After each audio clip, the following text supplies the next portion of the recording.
I did grow up, going to libraries as a kid and so on, but for me, the most memorable period I spent in a library was in grade 9. I got sent to a high school that I just really didn't like. It was very structured. I'd gone to kind of hippie, groovy alternative schools until then, and I just stopped going. And I started going downtown to the Toronto Metro Reference Library and wandering the shelves, pulling down random books, reading them until I found something that struck my interest, and then going to the subject index and going and pulling down another book, spelunking through the old film and fiche libraries, grabbing subject indexes to the 1855 newspaper reels, and then reading about all of the things that I could about sort of coal oil production in the 19th century in Ontario and so on. It was a really amazing experience. It's the closest thing to just sort of losing yourself on the web that I experienced before the web came along.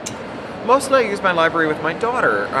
We live in East London in Hackney, and my daughter and I on Saturdays we go down to our local branch and we check out books and DVDs, and we go through the subject indexes, which is still an area that I find incredibly fascinating, to browse subject indexes, and she loves it. It's a good daddy-daughter afternoon. I think that I used to say that if you wanted to make a student film and you wanted to like shortcut someone who was completely reprehensible, you could show someone attacking a library. And if you wanted to shortcut like the fall of civilization, you show a library on fire, right? Because I think like our relationship with books and with the people who keep books and the people who guard books and knowledge, it's kind of like our relationship with dogs, in the sense that, on its face, like eating a dog is not that much different from eating a chicken, but eating a dog, we kind of understand atavistically, like not a good idea. And in the same sense, there are lots of books that are pretty unworthy, and like in that sense, a book on the fireplace is no different than a newspaper on the fireplace. But burning a book to me has that same atavistic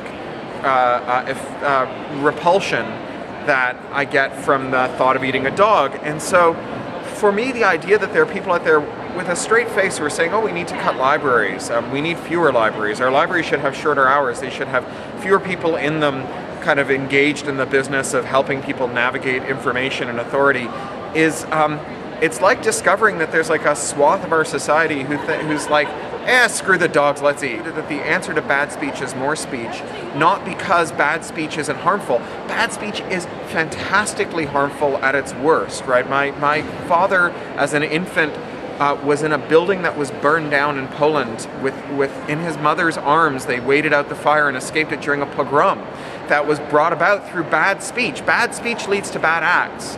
But our best check against bad speech isn't censorship. Our best check against bad speech is more speech, because censorship is an ineffective remedy against bad speech, because it only impacts that bad speech that the establishment doesn't care to hear, and bad speech that the establishment is okay with thrives in censorship regimes, and the rubric of bad speech becomes a way to silence and suppress dissent that would rebalance power in society. I've got a novella I'm writing about hackers who put a 3D printer on the moon and let it spend a generation printing out habitats for their descendants while they reprogram it by wiki and ham radios they bounce off the surface of the moon.